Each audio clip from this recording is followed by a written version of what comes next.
Welcome back. For those of you who have come back for the late night with Ligon, this will be I think the least spiritual question I ask, but I've heard Ligon do this before, and I'm going to put him on the spot, because late night with Ligon, it's not just, there's a real history to this. Ligon has a great voice. And he was a DJ, and he has quite a DJ bit. And I think if we all lean in with anticipation, he might give us his, yes. Come on. Good evening and welcome to WGHS, Station of the Stars, top of the hill, bottom of the building, and inside the door marked authorized personnel only. We're not always accurate, but constantly consistent, occasionally consistently constant, and every now and then we're even funny at WGHS. Woo! There's Ligon.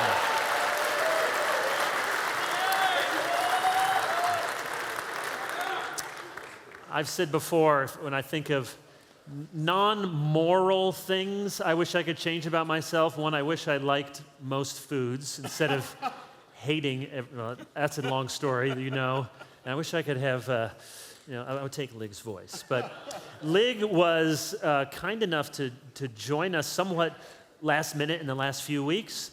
Lig loves being the Chancellor of RTS. I'm going to ask him about seminary education, and he loves this church, and we are good friends. And so he was eager to come just to be at the RTS booth and be here. And I said, you're here? Come, can we talk to you? Can we do something? So thank you for joining us, and thank you all for being here. I want to jump in a little bit where the panel left off, which was so good in talking about calling to ministry. And rather than ask you your calling to ministry, though you're certainly welcome to talk about that, our brothers rightfully leaned into longevity in the ministry. That's a virtue. And staying in one place. And they also allowed that you don't always stay in one place. And so John changed from being a professor to being a pastor, and Joel served at 3 different churches, the one for a long time that he's currently at. I was an associate pastor for 2 years in Orange City, Iowa. And I was a pastor for, there's people there. It's good. It's named after William of Orange, not the fruit. It's very Dutch. And if you ain't Dutch, you ain't much. Yes, that's true. And then the privilege of serving at University Reformed Church, and then I've been here. So we do change places sometimes. And I know it was a very difficult decision for you when you left a church you dearly loved, and you're still there, but not as the senior minister. What was that like? How did you make that decision to leave historic First Presbyterian Church of Jackson, Mississippi, and become the chancellor at Reformed Theological Seminary? It was a torturous decision, and it was one that I didn't think I was ever going to have to make. I was actually, the year before I left to go to RTS, we were in the process of calling a new executive pastor to serve alongside our pastoral team at the church, and one of the questions he asked me is, are you going to be at First Presbyterian Church? And this was in 2012, and I said, almost certainly. My plan is to be here at First Presbyterian Church. I said, I can't imagine going to any other congregation in the world. The only other place that I have close connections to are First Presbyterian Church in Columbia, South Carolina, and my dear friend Derek Thomas has just gone there as the pastor. And my friend Mike Milton is the Chancellor of Reformed Theological Seminary, and those are the only 2 places that I can even think of going. And so I think I'm going to be here. And a year later, Dr. Milton contracted an illness that harmed his heart and required medical retirement from the position. And the chairman of the board of RTS asked me, would you consider serving as the chancellor? And so I went home to Ann and I said, Ann, Richard Ridgway asked if I would be willing to consider serving as the chancellor of RTS. And Ann looked at me before I get another sentence out. She said, absolutely not. And I said, okay, we're not even going to pray about it. And so I called up Richard and I said, Richard, Ann says no, we're not going to pray about it. So we'll be praying for you as you search for the new chancellor. And several months later, the board had it started its official search, and Richard just bumped into me in passing at the church, and he said, hey, I wondered if have you changed your mind? You know, tomorrow is the day we're going to start the search. And I said, Ann said no, we hadn't even prayed about it. And so I went home that night, and I said to Ann, you know, funny thing, Richard Ridgway bumped into me today and asked if I had reconsidered. And I told him, of course not. And she looks at me and she says, well, I think you should do it. and I said, okay, help me here. We have not been praying about this at all. And she said, well, I've just thought about it, and I think the Lord has gifted you to serve in that way, and he's given you experiences in the past, and you want to invest in future pastors, and I just think you're equipped to do it, and I'll support you. And so I called up Richard Ridgway, and I said, okay, we will pray about it. And so that's how I ended up at RTS. Now, I will say I did seek out counsel. Al Mohler was emphatic that I needed to do this. Sinclair Ferguson has never given me advice about anything in my life, and he wrote me a letter, and he said, Ligon, if not you, who? If not now, when? And when I got that letter from Sinclair Ferguson, that was it. I mean, it was over right there. If Sinclair thinks I should do this, I should do this. And I did that when I went to First Pres. My boyhood pastor, I reached out to him and asked. I was at the seminary teaching full-time when I went to First Pres in Jackson. And I just said, Mr. Reed, you're going to tell me whether I'm going to do this or not. And so I have had men in my life that were willing to give me counsel when, very frankly, I did not trust my own desires or motives or judgment. And so God has given, I hope the Lord gives you wise, godly men in your life that can speak into those moments, because that gave me confidence that, okay, this is something I need to do. That's really great. And I remember talking to you a little bit through that. Yeah. I didn't know all the thing about Ann, but that doesn't surprise me. But she's wonderful. It does bring up an important question, though. So we love William Carey, and if you know about William Carey's story, the saddest part is how absolutely miserable his wife was, and probably went some degree of madness and died and suffered from all manner of illnesses and troubles. And he's a great hero of the faith. And you have that, well, what about your wife? How do you think through it? So there, you said, it sounded like, Ann had a kind of veto card, or at least, you weren't sure enough that it was something you were drawn to, that was enough of a stop sign. What kind of counsel do you give to brothers thinking about these calls? I mean, how much should we take into account? Of course we should. Our wives or our children, well, this is a perfect situation for our kids, or I have grandkids here.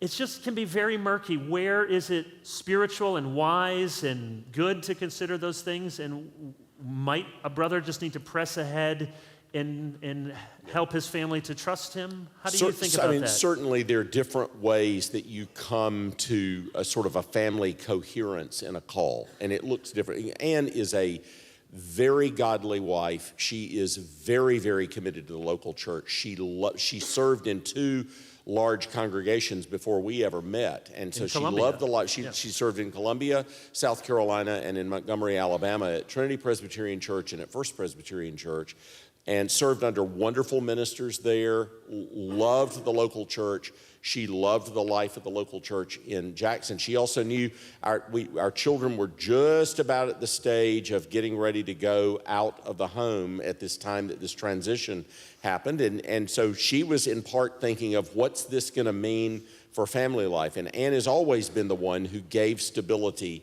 to family life. So that's part of that calculus. But there again, that's where other godly pastors and their wives can give you counsel in that setting. I think ultimately you are going to be happiest and the family is going to be happiest when there is a mutual embrace of the call, especially if it's a hard call, if it's going to the mission field and it involves leaving grandparents or moving away from a fruitful ministry in a local congregation. Now we're going to go to the mission field. There's got to be a sense that the Lord is calling us here and all of us are a part of this ministry. And my family has been unbelievably supportive of me in this role. My daughter, my son is now in seminary.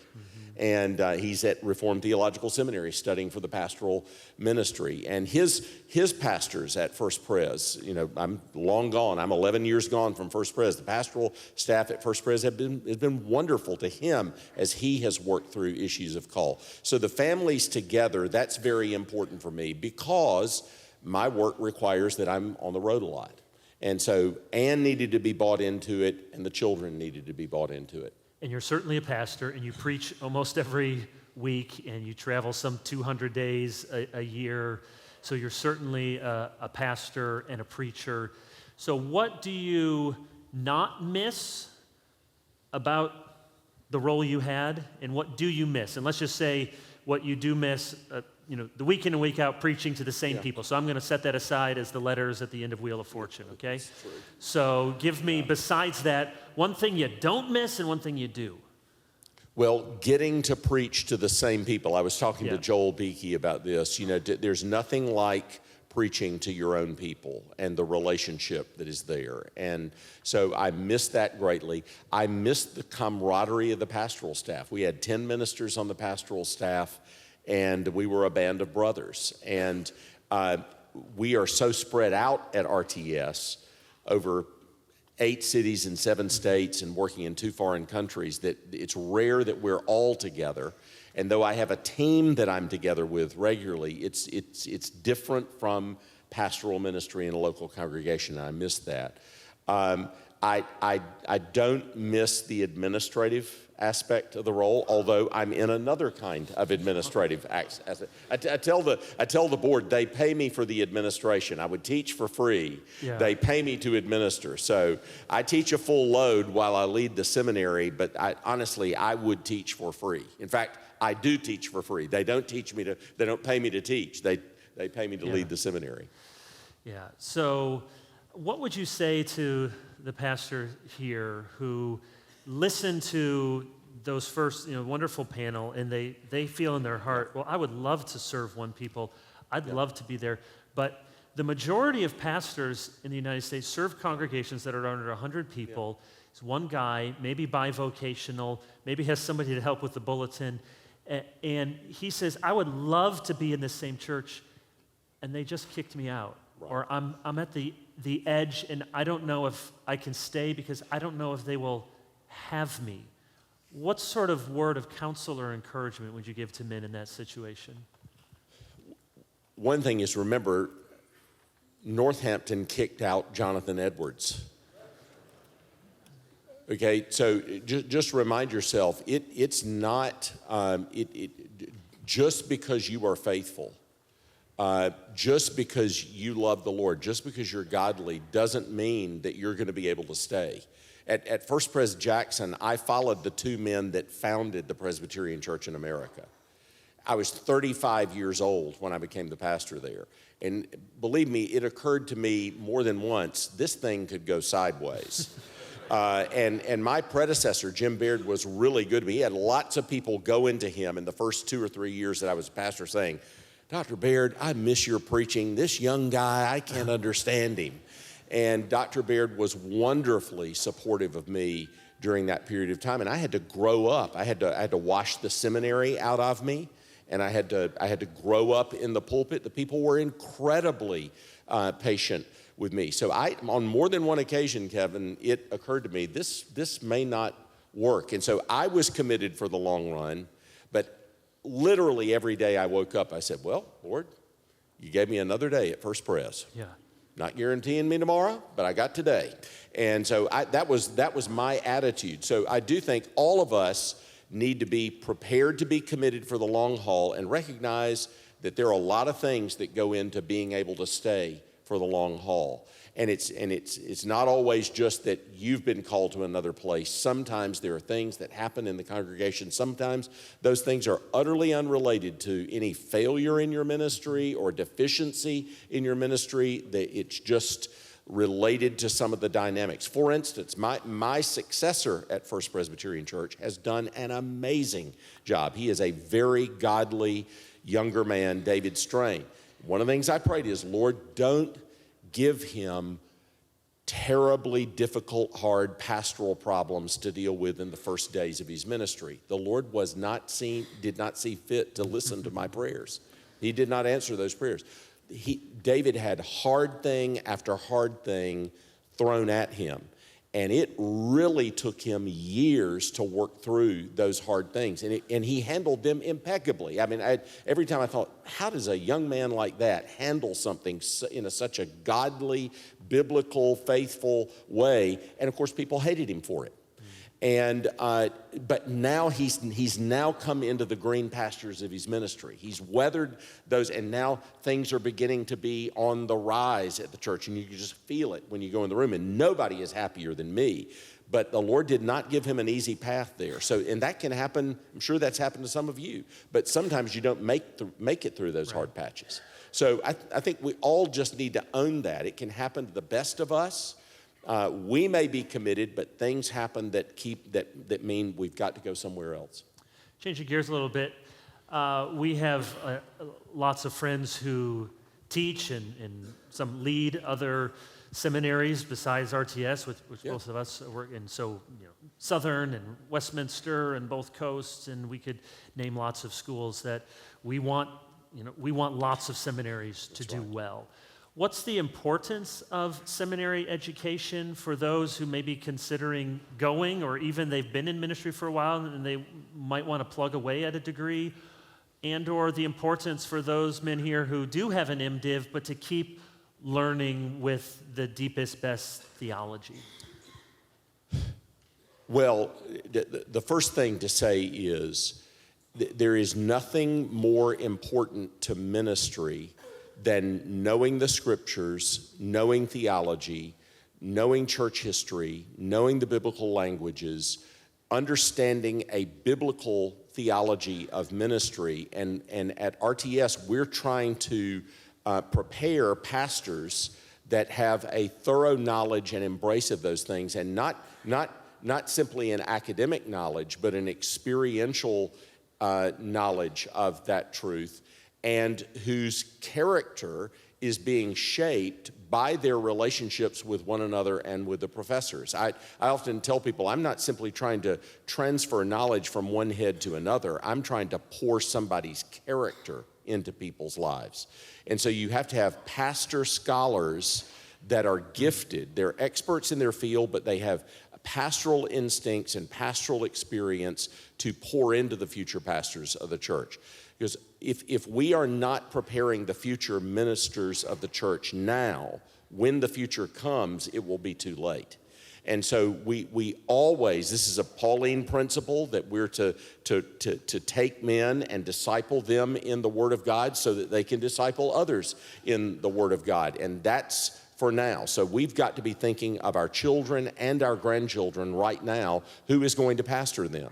And seminary is something that was invented in our neck of the woods, theological neck of the woods, 250 or so years ago, as a more efficient way of doing that than merely sort of a one-on-one pastor-apprentice mentoring plan, which was you sort of did an extra year of university, and university itself was kind of geared towards preparing preachers, and then you apprenticed with a pastor. That's a wonderful thing. We actually encourage all of our students to have those kinds of mentoring opportunities in local churches, serving as interns, serving as assistants, etc., so that they have that experience. But we also think most local churches cannot afford to have experts in New Testament, Old Testament, systematic theology, church history, and pastoral ministry on their church staff. You can't afford to have a guy who reads Akkadian, Hebrew, and Ugaritic on your church staff. But to prepare people think of the challenges against the authority of the Old Testament. You have to have some people around that understand those things and can prepare the entire ministry of the church in those things so that people believe their Bible and will preach it with confidence. The main thing I need to preach is confidence in the Word of God. And everything that we do in seminary is to build up that confidence in the Word of God and competence in communicating it. Books. So I won't say favorite because John Piper doesn't like those sorts of questions. What is a favorite systematic theology? First, do multi-volume systematic theology, and then one volume.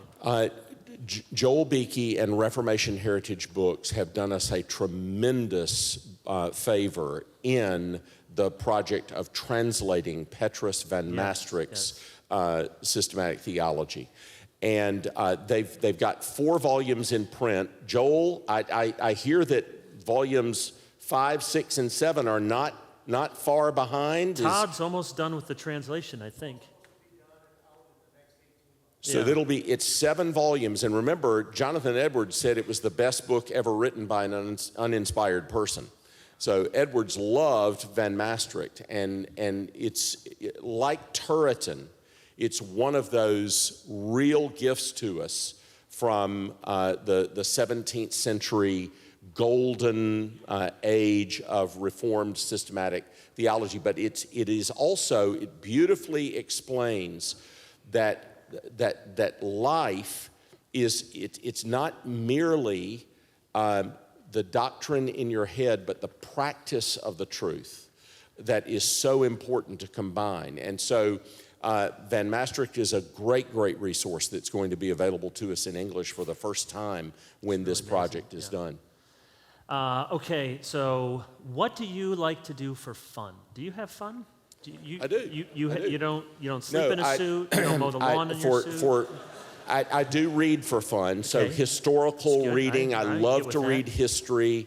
I love to read biography. I love to read politics. I'm interested. I have one of my board members is a former chief of staff to a governor of one of the United States, and I'm a political junkie. I like to learn from him in that area. I also love college sports. I love college football.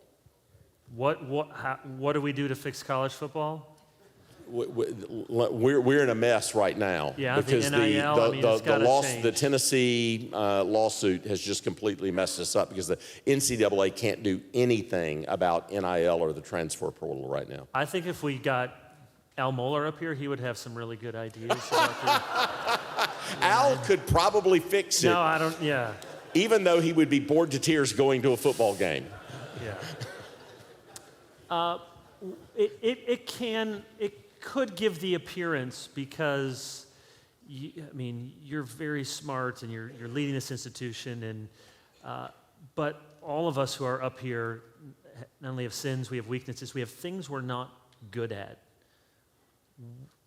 For example, I think I'm not a great manager with my staff. I think I'm a better, coach, friend, inspirer, create a good. I think Jason Halopoulos, my successor, I think is a better pastor, just drawn to people's problems. I wish I were better at that. There's something. So we have things we're not as good at. None of us are omnicompetent. What does Ligon Duncan wish he were better at? What does Ann Duncan say?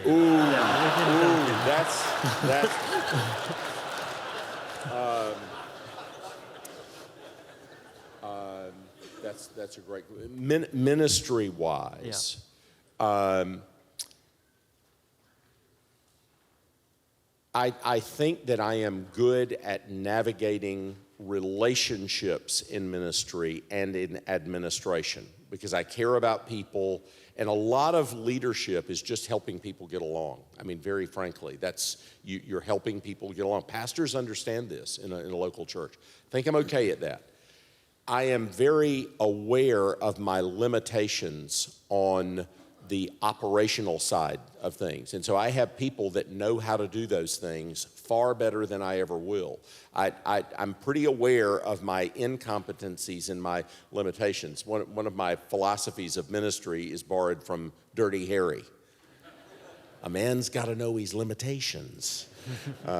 Some of you are too young to remember the Dirty Harry series. And so I try to make sure I have people around me that can do those things that I'm not good at. And God has been very kind to put those kinds of people in my way that are able to do things for RTS that I would have no idea how to do. So, boy, there are a lot of areas, Kevin. I don't think I was a great pastor. I had a lot of people to shepherd, and I'm not sure that in terms of a regular program of visitation that I did a great job. We always did pastoral work sort of on triage. All the ministers were on call to pick up whatever came in. And, I was a part of that, but there was so much going on at the church that I probably didn't do as much pastoral work as some of the other ministers on staff, and I look back and wish that I had done a better job of that. I wish I had been more involved in the social lives of my congregation. Usually the only places where my social life intersected with the congregation were on weddings, and then in things around funerals, dying and death and funerals. And those are very important times to be socially connected to your people. I think one trick for drawing near to your people is to be involved in significant events in their social lives, graduations of children in the family, sporting events or art or theater events, whatever the sort of extracurricular activities of families are. And I was just limited with how much that I could do. I had a congregation of over 3,000, and there were 30 genuine crises every day. And so I felt like I was always on my heels and couldn't engage more fully in a positive way towards those kinds of pastoral patterns. So that's an area that I look back and think I could have done a lot better job.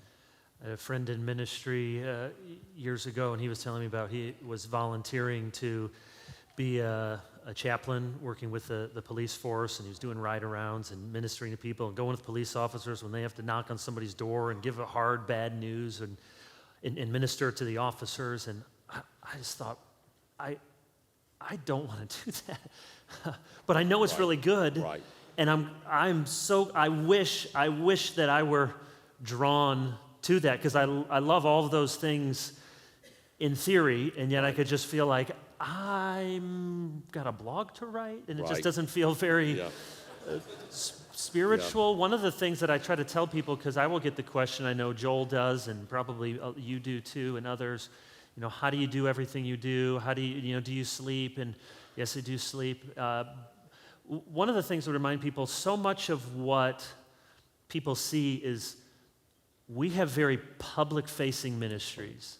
I got a team of people that if I say it, they capture it, and it goes out there. So, but they won't see you doing ride-arounds with, volunteer with the fire department. They won't see that you spent 6 months with a couple in, the depths of marital woes. So there's all sorts of things that, you write something on the internet and you got a platform and people see it, and hopefully that has its own purpose, but there's so many things that pastors do, and I don't mean it I hope it doesn't sound condescending, I mean it in the sincerest way, that the pastors, my heroes are the men who are solo pastors, the men who are doing, they don't have a team, they don't have 5, 6, 10 pastors, they don't have a presbytery, they don't have a ministerial, they're just trying to get through and create some elders. You could become Presbyterian, and trying to just, get through like they're the only one in the foxhole. I promise some time for you to ask questions. We have 12 minutes left. We have some microphones, so you kind of need to be the front. But if you have a question, raise your hand, and we will try to get, and we're going to do this questions to Lig. I'm talking enough here, so these are questions to ask Lig. So go ahead. There's one right there. Rob, you can get the... Yeah, we'll just try it there. Does it work? I'm in ministry, and I love the suggestion about the 4 volumes of theology. I'm also a dad of 3 kids and a husband and a person. And my question would be, how does somebody like me incorporate that in some type of reasonable reading, understanding? It's good. Into my life? One thing that you can do is, of course, start off with things that are a little bit more bite-sized. So one thing, we worked through J.I. Packer's Concise Theology. Joel also has a resource that helps you teach your family through the Bible that is just a devotional treasure trove. Remind me the title, Joel? Family Worship Bible Guide, which just walks you through the whole of Scripture, as a dad, as a husband, as a small group leader. Both of those resources do not take long to read, but they are reliable, they're biblical, they're rich, they're devotional. So I might start off with something bite-sized. Now, if you're going to take something big, like you're going to do Van Maastricht, or you're going to read Joel's 4-volume systematic theology, or you're going to read Calvin's Institutes, which is 2 volumes, but it's 1,500 pages. I know Kevin read the Institutes in college, and he just basically charted out how long will it take me to read through the Institutes if I read how many pages a day? Yeah, 10 pages? Yeah, 5 pages 5 a day. pages a day. So don't hesitate to take something and just read 5 pages a day. And just chew, because Thomas Brooks, who wrote one of my favorite books ever, Precious Remedies Against Satan's Devices, one of the things he says, it's not what you read, it's what you digest, it's what you meditate on that changes your life. And so superficial, quick reading is never as good as just slow chewing and meditating and reflecting, as long as the reading is healthful and biblical and good. And so those would be a couple of ways that I would go at that. I'll just say, years ago, I added to the front end of my devotional time to either read something from someone dead or about someone dead, and to just put 10 minutes at the front of that. And that's when I first read through Turretin, read through Brockle, and it takes a year, and especially with those works like Maastricht, like Turretin, there's a whole bunch of stuff for the smartest person in this room that it's going to go over your head. You're not going to know all the stuff that he's talking about. So read it carefully, as Lick said, but just keep going, and you get through a page, and you're like, I may have only gotten 20% of that page. It's okay. You keep going, and you'll get through, and you'll have a sense for what's there, and you will have gotten some of it, and you'll go back and read it again, or you'll check it later. Question, there's one in the way back. Let's go right there, and then one in the very back. Hey, so my name is Justin, and I'm currently a student at RTS at the Atlanta campus right now, but I'm one of the lone happy few Baptists at the campus. Yes, thank you.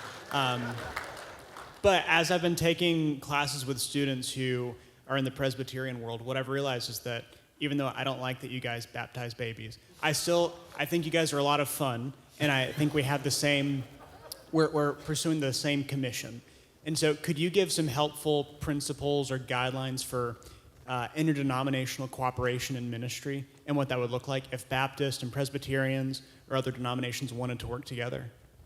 Well, RTS itself provides a platform for that. About 49% of our students come from some kind of Presbyterian and Reformed background. The next biggest tranche is non-denominational and Baptists. They're probably 25% or more Baptists of some variety at RTS, then Anglicans, then about 38 other things. So usually we have 40 to 50 denominations represented in the student body, and it allows us for iron to sharpen iron, for our commitment to the sole final authority of Scripture, the infallibility, inerrancy of Scripture, to Reformed theology, of course at RTS expressed from the Westminster Standards, but we're very appreciative of our Baptist brethren that have Reformed standards.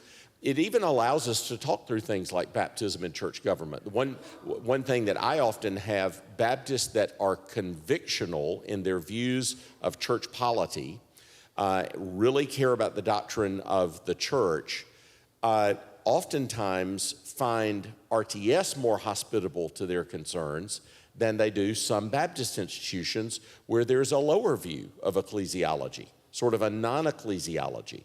And so even though they would have differences with Presbyterians in important areas, they actually appreciate the fact that Presbyterians, Baptists, and Congregationalists alone have argued that your church polity and practice needs to come from the Bible. And so I would rather have an argument with a guy that believes that than an argument with a guy that doesn't think that the Bible teaches me how I'm supposed to practice and minister in the context of the church. So I think that's one way that you could actually foster, after seminary, appropriate cross-denominational work together in areas where we have mutual convictions. We're not compromising our confessional commitments in our congregations or in our associations, but we can work together in certain areas. Together for the Gospel was really developed in some ways to model that. How can you do that across a variety of differences where there's a common doctrine of the Christian life, there's a common doctrine of God, there's a common agreement in the doctrines of grace, there's a common agreement that we need to do church the way the Bible says to do church. We really, really disagree about baptism. We may disagree about the form of church government, but we can actually do a lot together to foster healthy ministry in our churches. So we definitely want to do that at RTS. I was walking into a doctor's office a few weeks ago, and the phone said, Mark Dever. It just calls, and you pick up because it's Mark. He said, hey, Kevin, I'm here just with a room full of interns and pastors here, just going over intern papers. Just had one question for you. Do you think we're sinning if we don't baptize our children? And Thank you, Mark. And I gave some, like, you know, we're Christians, and we this, and we this, and I said, but yes, I do.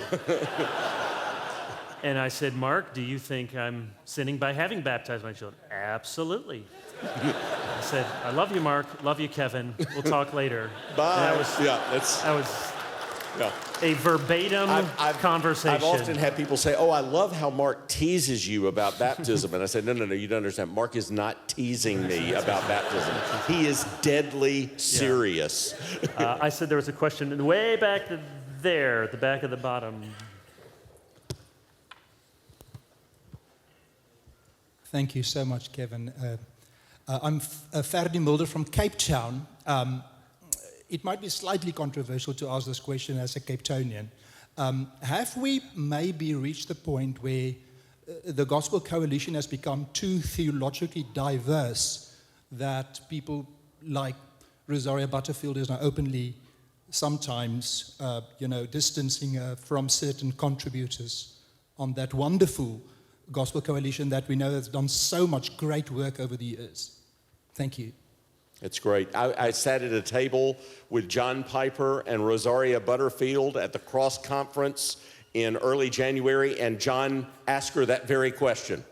Talk to me about what your problem with the Gospel Coalition is. I don't think any of us should be defensive about criticisms that are made of us. I think we ought to paint the target on our back. I think we ought to speak very clearly. I think we ought not to brush off concerns and questions that people raise, and we ought to answer them directly. Interestingly, the board of the Gospel Coalition has been talking about this. Kevin got me onto the board of the Gospel Coalition, and then he left the board of the Gospel Coalition and left me to address these sorts of things. So we're talking about this in the context of the Gospel Coalition. We want to be faithful to what the original founding commitments were. We want to be unapologetically theological. We want to hold to our founding documents. We want to make sure that we're not sending mixed signals, and we welcome people who want to engage in good faith criticism and question. We want to answer those questions well. Not a bad question at all, brother. Kevin? Okay. I'm not doing a good job of having Lig answer all the questions. Three quick things about that. It is a fair question. One, I do think that the Gospel Coalition gets some unfair criticism, meaning it is easy to only count the negatives and not pay attention to, wonderful pro-life resources all the time, have not wavered on, propitiation, inerrancy, have spoken against gay marriage, all sorts of things. So by and large, the vast majority of things that are on the Gospel Coalition website, I still think are good. And so I think we should be fair about that. And it's easy to just remember the clunkers. Second point, there have been some clunkers. Yeah. And I've said that publicly. I think as much as anyone that I'm aware of privately, you can vouch for that. I have said that to my friends and people that I love on the Gospel Coalition. Colin's a good friend. He listens. Sandy Wilson is the interim president. Sandy is a good, godly man, humble man. Yep. He just asked for my feedback on something this past week that he was working on, and I gave, I hope gently, but some critical feedback. He could not have been more gracious. Say, Kevin, wow, you are a good friend to tell me these things. So that doesn't mean Sandy and I agree on every emphasis that we would have, but that's all to say my third point, that, like you said, nobody just, hey, RTS, PCA, SBC, Bethlehem, whatever, none of these are too big to criticize and to point out flaws, and I do think TGC has had a problem with a recurring. It only takes one real big clunker every 6 months to feel like, how did this happen? Yeah. But I do want to say that I think they're taking it very seriously and really wanting to. They don't want that to happen. They see that has happened. So my encouragement is to be fair in all the things that TGC does really well, because it certainly is doing more things that are helpful than not.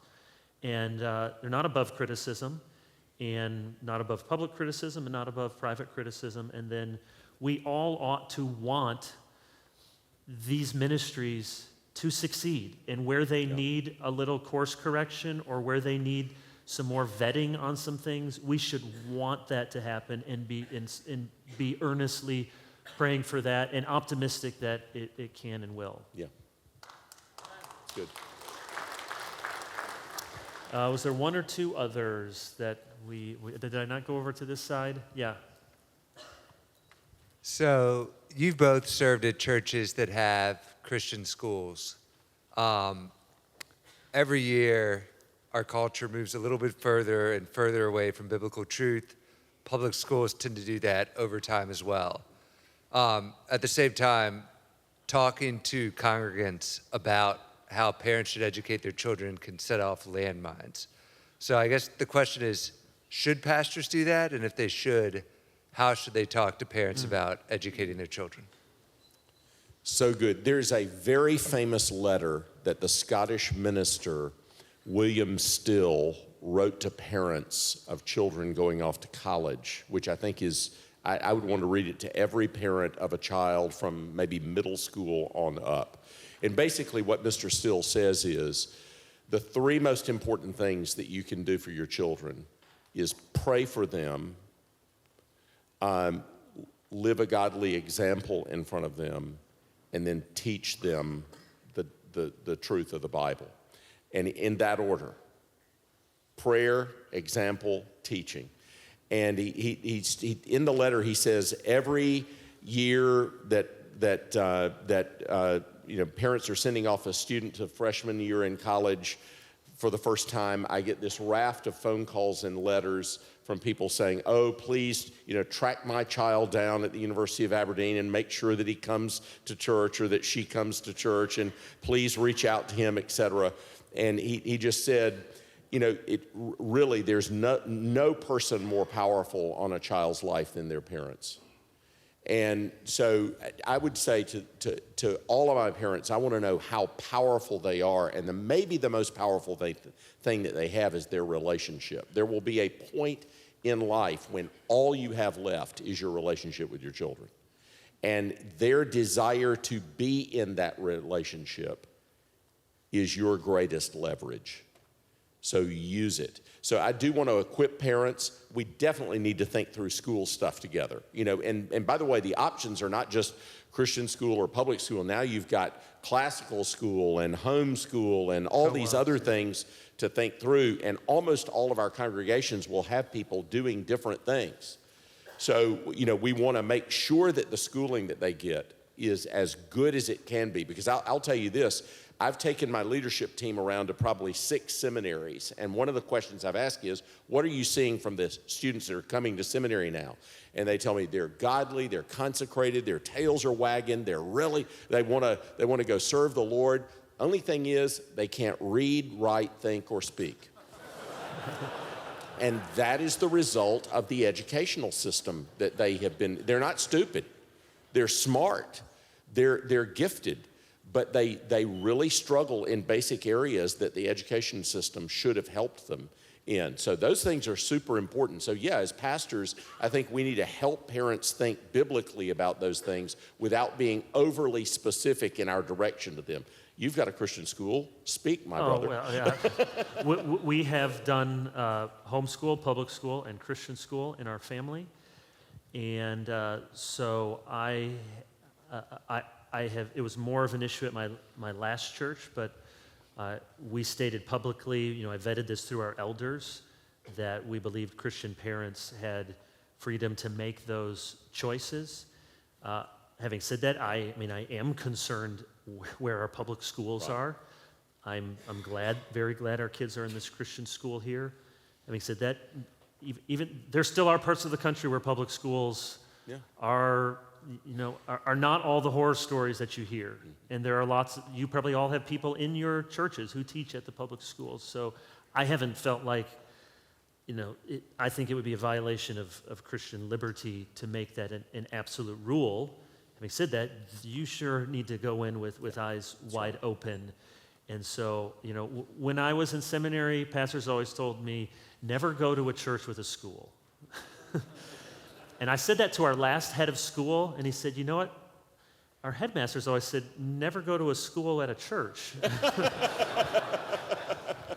It can be like, the proverb that, where the oxen is, there's a lot of mess, but, the work gets done too. So it's not easy, but it's been very, very rich. And I've told people, if we moved here to have our kids go to Covenant Day School, almost by itself, that would have been worth it, because we're very, very pleased and privileged to do that. So there's lots of other questions we could have. I know it is 9:30. We will meet back here at 9 o'clock tomorrow morning. God bless. Have a great night. Get some rest.